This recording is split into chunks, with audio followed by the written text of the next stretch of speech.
Argentina के बाद प्रधानमंत्री मोदी ब्रिक्स समिट में हिस्सा लेने के लिए ब्राजील पहुंचे हैं और प्रधानमंत्री 7 जुलाई तक इस सम्मेलन में भाग लेंगे। आपको यह भी बता दें कि पीएम मोदी का रियो डी जेनेरियो में अधिकारियों के साथ गर्मजोशी के साथ उनका स्वागत किया गया है। प्रधानमंत्री मोदी ने भारतीय समुदाय के साथ मुलाकात की है, लोगों के साथ फोटो खिंचवाए हैं। साथ ही साथ पीएम मोदी के स्वागत के लिए भारतीय समुदाय ने भव्य प्रस्तुति दी है। 4 तस्वीरें हम आपको दिखा रहे हैं। आपको ये भी बता दें कि ब्रिक्स समिट के दौरान ब्राजील के राष्ट्रपति लुला डी सिल्वा से प्रधानमंत्री नरेंद्र मोदी की मुलाकात होनी है। और आपको ये भी बता दें कि रूसी प्रमुख पुतिन और साथ ही साथ चीन के राष्ट्रपति शी जिनपिंग सम्मेलन में हिस्सा नहीं ले रहे हैं।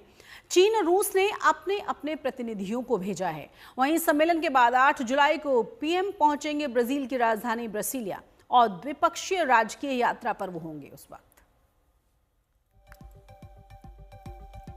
ज्यादा जानकारी के साथ हमारे संवाददाता प्रणय उपाध्याय जुड़ गए। प्रणय, कितना महत्वपूर्ण इस दौरे को माना जाए और जिस तरीके से भव्य स्वागत की तस्वीरें आई हैं उससे साफ लगता है कि जिस देश में प्रधानमंत्री पहुंचते हैं, हालांकि कमोवेश इसी तरह की तस्वीरें देखने को मिलती हैं हमें।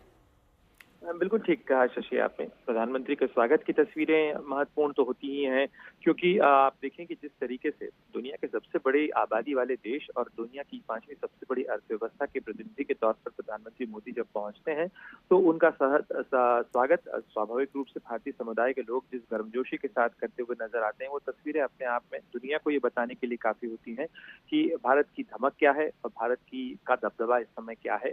लेकिन अगर आप देखें ब्रिक्स की इस बैठक के लिए तो ये भी एक बड़े महत्वपूर्ण समय पे हो रही है, क्योंकि वैश्विक आर्थिक परिदृश्य के अंदर जहां बहुत सारी अनिश्चितताएं हैं, उन अनिश्चितताओं के बीच में खासतौर पर जो विकासशील देश हैं उनकी चिंताओं के, उनके जो मुद्दे हैं उन पर आगे किस तरीके से एक सामूहिक सहमति बनाई जा सकती है। ब्रिक्स वो देश हैं, चाहे भारत हो, चाहे ब्राजील हो, रूस हो, चीन हो या दक्षिण अफ्रीका हो, ये वो तमाम देश हैं जो अपने क्षेत्रीय ही तौर पर ही नहीं बल्कि ये विकासशील देशों के तौर पर भी एक महत्वपूर्ण भूमिका अदा करते हैं, उनकी अगुवाई करते हैं।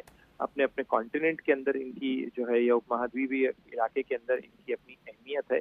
और इसके साथ साथ ये सारे वो देश हैं जो कि एक अगर आर्थिक दृष्टि से देखा जाए तो गोल्डमैन सैक्स ने ये कंसेप्ट दिया था ब्रिक्स का और उसके बाद ब्रिक्स का गठन किया गया था।